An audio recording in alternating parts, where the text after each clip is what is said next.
You're just a wallet to us. My sister scoffed when I refused to pay for my niece's college. I had already spent my savings on her. But that wasn't enough.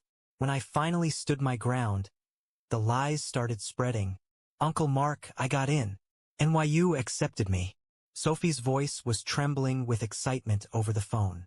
I could picture her bouncing on her bed, clutching the acceptance letter with both hands, her green eyes shining with happiness. I smiled, despite the familiar weight pressing on my chest. That's amazing, kiddo, I said, trying to match her enthusiasm. You worked hard for this. You deserve it. I couldn't have done it without you, she admitted, her voice softer now.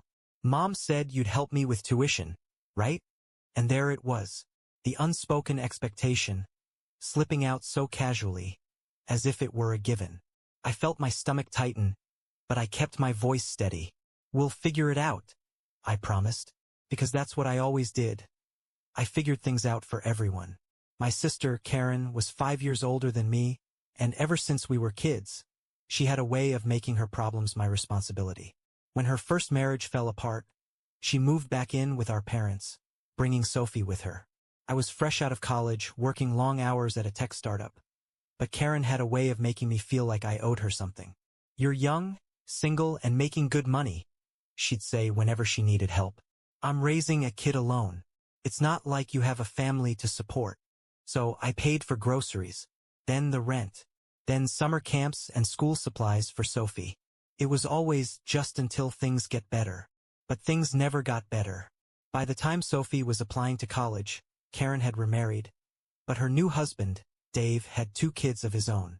We're stretched thin, Karen told me over dinner one night. You're the only one who can help her. She said it like it was a fact, not a request. Karen, college is expensive. I tried reasoning. Maybe she should consider state schools, or take out some loans. She scoffed. You make 6 figures, Mark. You really can't spare some money for your own niece? She's family. It wasn't a question. It was a challenge. And like an idiot, I folded. I took on the burden without complaint. I covered Sophie's tuition, housing, books, everything. It cost me the down payment I had been saving for my own home. It drained my emergency fund. I had to turn down a job opportunity in a different city because I couldn't afford the relocation expenses. But I told myself it was worth it. Sophie was brilliant, kind, and hardworking. She deserved a chance at success. And if helping her meant putting my own future on hold, then so be it. For the first year, Karen was all gratitude and praise. She called me the best uncle in the world. She told everyone how I was an angel for making Sophie's dreams come true. But as time went on, something shifted. The gratitude faded. The praise turned into expectation.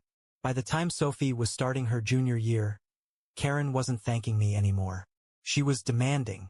The tuition bill is due next week, Mark. You haven't sent the payment yet. No, please. No, thank you. Just a reminder, as if it were a bill I was obligated to pay. And that was when I finally started asking myself, when did helping turn into owing? The first time I hesitated to send the tuition payment, Karen called me 6 times in a row. Mark, what is going on? She snapped when I finally picked up. Sophie's tuition is due, and she just told me the payment hasn't gone through. I rubbed my eyes, exhausted. It had been a brutal week at work, and the last thing I wanted was another lecture. I was going to send it, I sighed. I just needed a little time. Time, Karen scoffed. It's already late. You knew this was coming. Why would you wait until the last minute? Something in me cracked. Because I'm tired, Karen. Silence. Tired of what? She asked, as if the idea was completely foreign to her. Tired of being treated like an ATM. I shot back. Tired of sacrificing my own future while you act like this is my responsibility. Sophie is your daughter, not mine. Karen let out a bitter laugh. Oh, here we go. The martyr speech. Give me a break, Mark. You make more money than us. You don't have a wife or kids. Who else were you going to spend it on? I was stunned. So, because I don't have my own family, I'm supposed to bankroll yours? It's not bankrolling, Mark. It's helping. It's called being a decent brother. No, Karen, I said, my voice firm now. Helping is a choice. You've turned it into an expectation. She went quiet for a moment. So, what are you saying? She finally asked, her voice sharp with warning. I swallowed, knowing this would change everything. I'm saying I'm done. You owe us. Karen exploded. You can't just walk away from this. Sophie needs you. You promised. I promised to help, I corrected.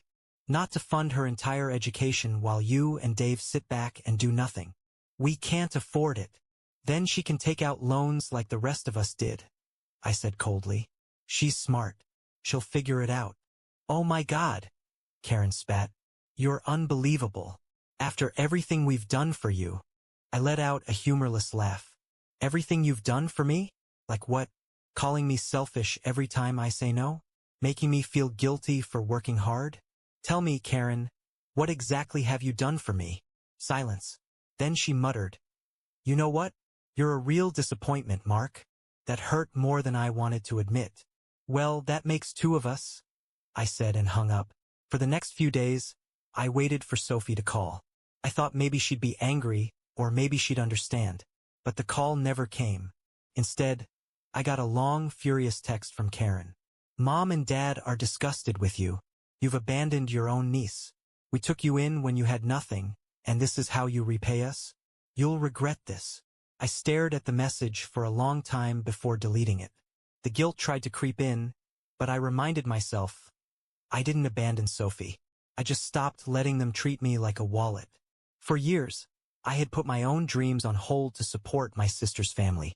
I missed out on opportunities, drained my savings, and convinced myself it was the right thing to do. But in the end, it was never enough. They never saw me as a person, just a paycheck. And for the first time in my life, I was finally free. For the first time in years, my phone was silent. No calls from Karen. No texts from Sophie. No passive-aggressive guilt trips from my parents.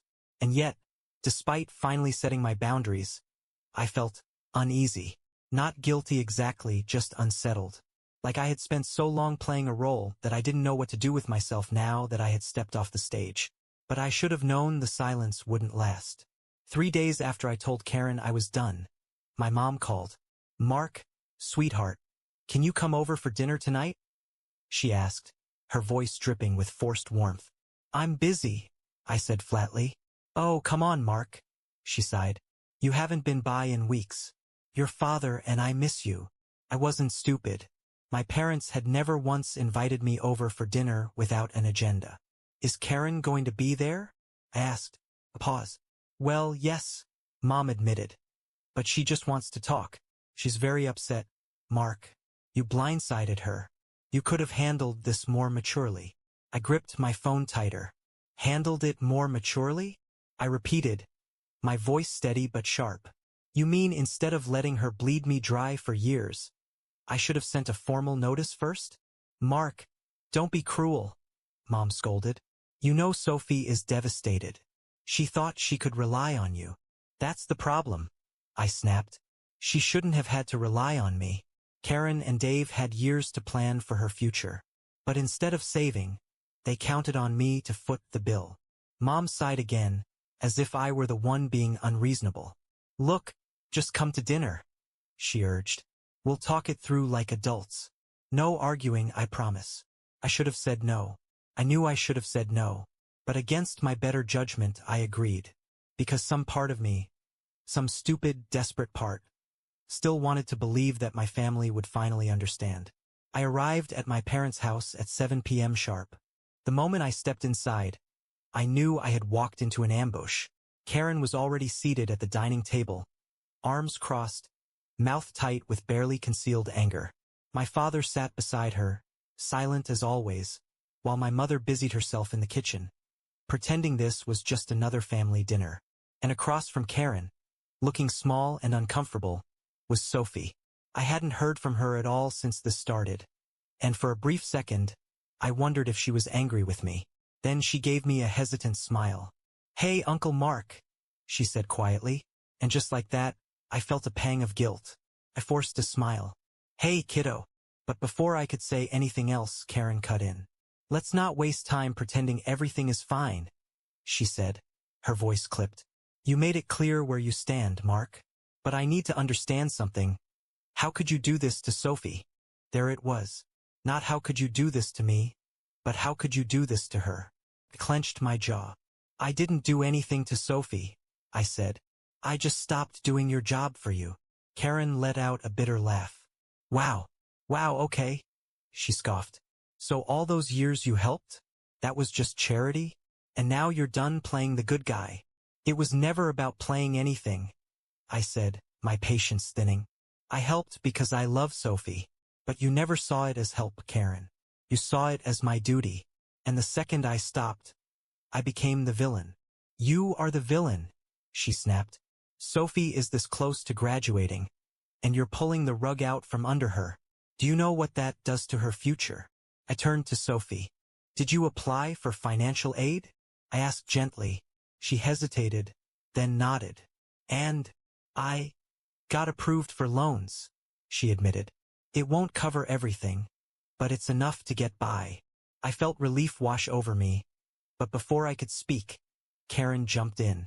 She shouldn't have to take out loans, she snapped. Not when you can easily afford to help her. My stomach tightened. Karen, do you even hear yourself? I asked, exasperated. You had 18 years to plan for this. 18 years to save. Instead, you spent it expecting me to cover for you. And now you're pissed because I'm done being your safety net. Karen opened her mouth to argue, but before she could, Sophie spoke. Mom, stop. The room went still. Karen's head snapped toward her daughter. What did you just say? Sophie swallowed. Uncle Mark is right, she said, voice quiet but firm. You always said he'd take care of it. But it's not his responsibility. It's yours. And Dave's. Karen looked like she'd been slapped. Sophie, honey, you don't understand. No, Mom, you don't understand, Sophie interrupted. I love you, but I'm not going to be part of this anymore. And then, before anyone could stop her, she stood up and walked out, leaving the rest of us sitting in stunned silence.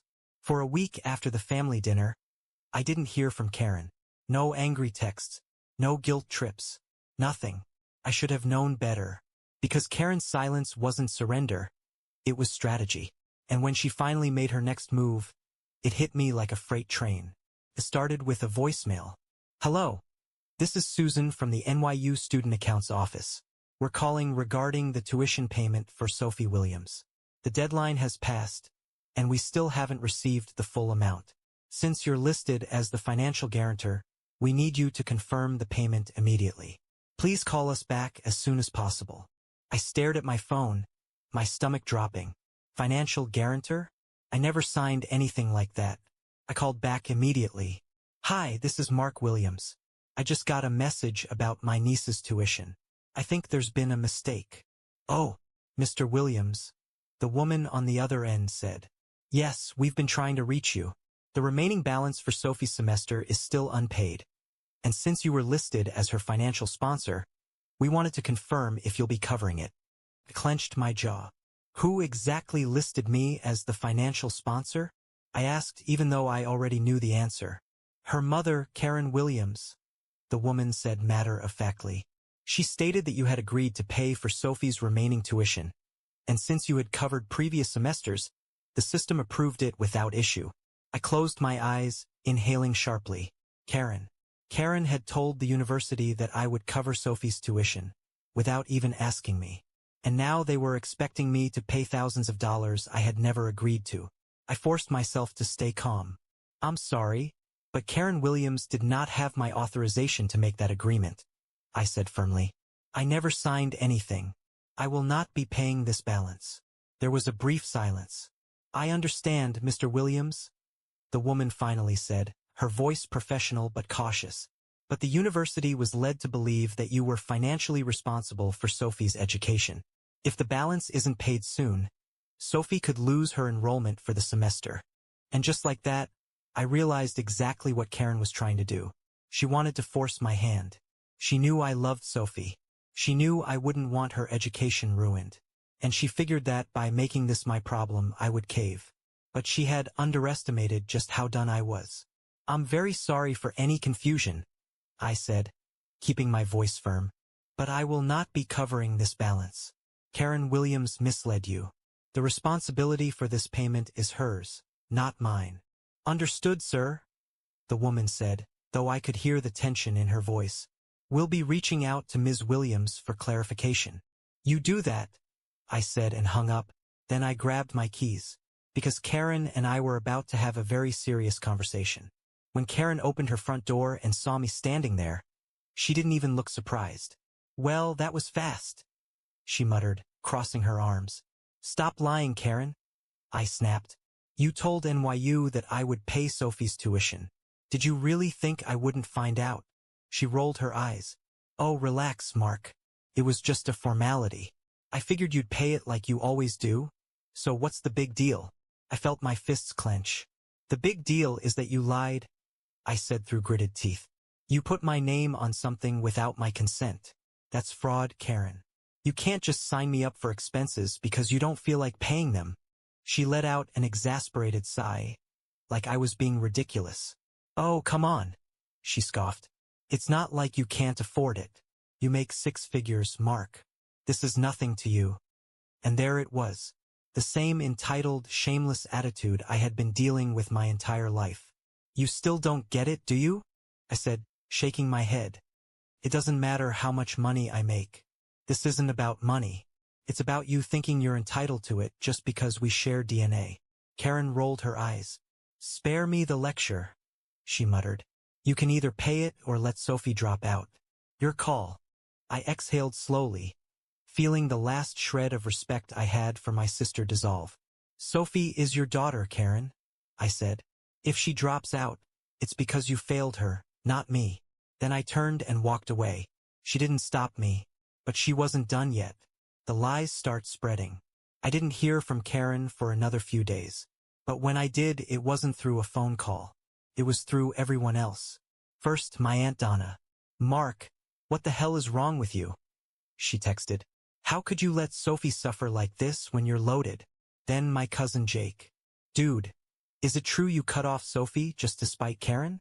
That's messed up, man. Then an old family friend. I just heard what happened.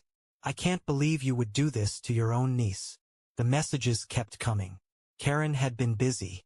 She had spread the story to everyone. But, of course, she had twisted it into something entirely different.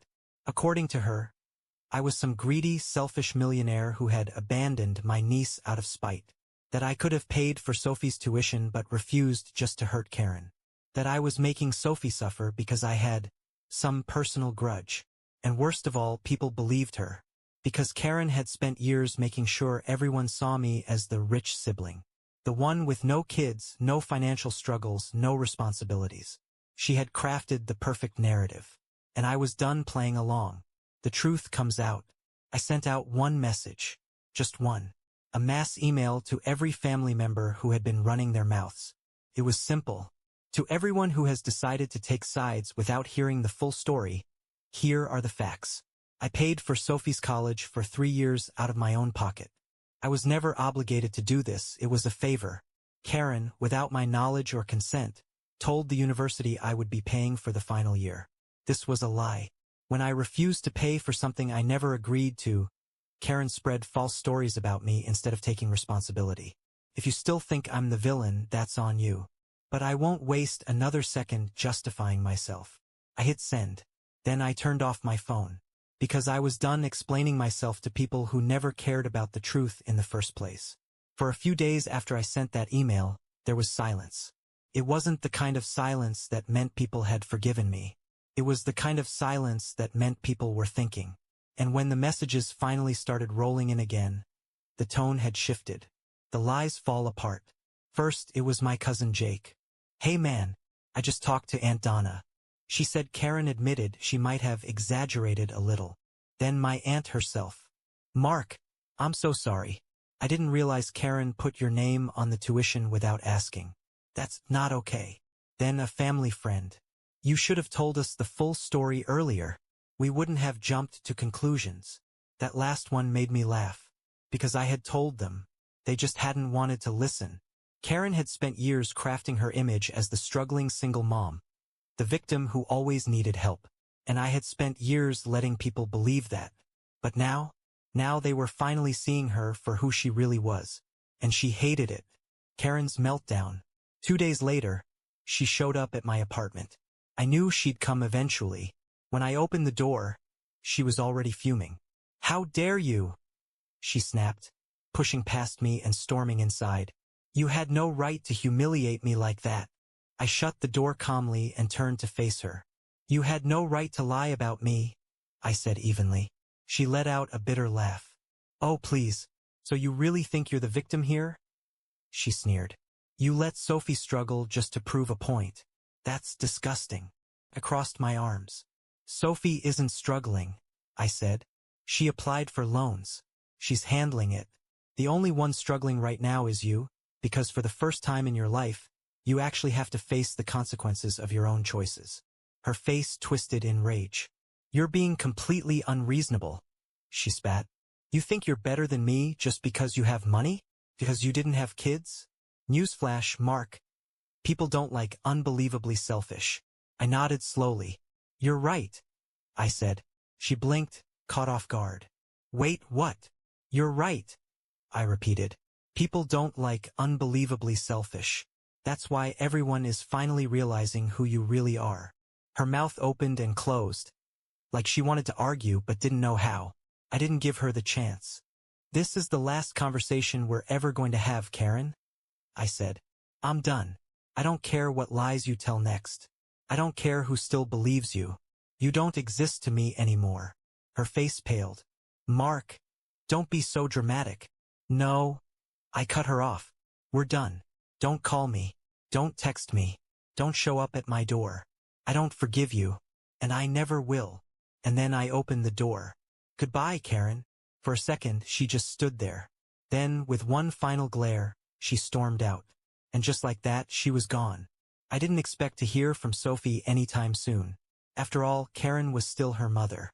And as much as I had tried to protect her from this, she was still caught in the middle. But a week later, she called. "Uncle Mark." "Hey, kiddo," I said cautiously. She hesitated. I moved out." I sat up straight. "What?"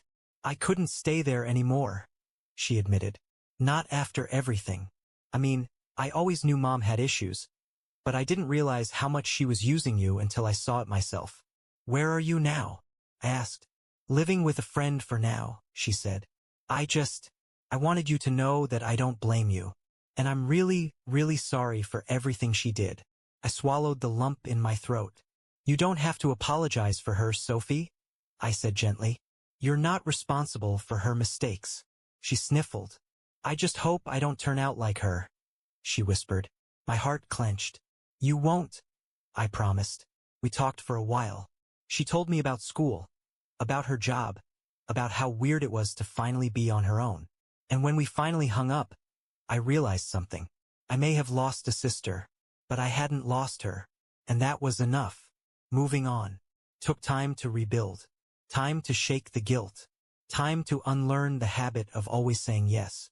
Time to realize that I wasn't a bad person for finally choosing myself. But as the months passed, I started to see the difference. I had money in my savings account again. I had free weekends without Karen calling to demand something. I had peace. For the first time in years, I wasn't carrying someone else's weight. I was free, and I wasn't going to waste a single second of it. Final update. Thank you, Reddit. Hey everyone. I just wanted to come back and say a huge thank you to all of you who followed my story, gave advice, and supported me through this mess. When I first posted, I wasn't sure if I was making the right decision by cutting off my sister and standing my ground. I had spent so many years being the family ATM that I didn't even know what life looked like without that role. But now, I have clarity, and I have peace. And no, I don't regret a thing. About Sophie. A lot of people in the comments asked me why I paid for my niece's education in the first place. And the answer is simple, because I love her. Sophie is like a daughter to me. She has always been kind, hardworking, and most importantly, she never once acted entitled to my help. Even after everything that happened, after her mom lied and dragged my name through the mud, Sophie still reached out to me. She apologized for things that weren't even her fault. She made an effort to stand on her own 2 feet, and I respect the hell out of her for that. So yes, I am still helping her financially. But this time, it's on my terms. I don't cover everything, and she knows that. But I help where I choose to help. Whether that's rent assistance, books, or just sending her a little extra when I know she's stressed. It's my decision, not an expectation. And that makes all the difference. About Karen.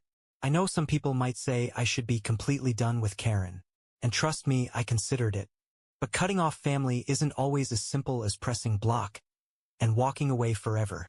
Karen and I only see each other during major family gatherings, Thanksgiving, Christmas, the occasional birthday. But we don't talk. I wouldn't even call it being civil. It's just existing in the same room. A nod, a forced smile, maybe a passing "how've you been?" that neither of us actually wants an answer to. And honestly, I hate it. Not because I miss our old relationship, if you can even call it that, but because I wish it could be different. There's a part of me that wants to fix things, that wants to sit down with her, lay everything out and somehow make it right. But then I ask myself, is it worth it? Because the truth is, I don't think she's changed. And if she hasn't changed, then what exactly is there to fix? So, Reddit, what do you think? Is there any point in trying to rebuild a relationship with someone who never took responsibility for what they did? Or should I just accept that this is how things will always be? Either way, I'm good. For the first time in a long time, I'm really, really good. Thanks again, Reddit. You guys helped me more than you know. Mark.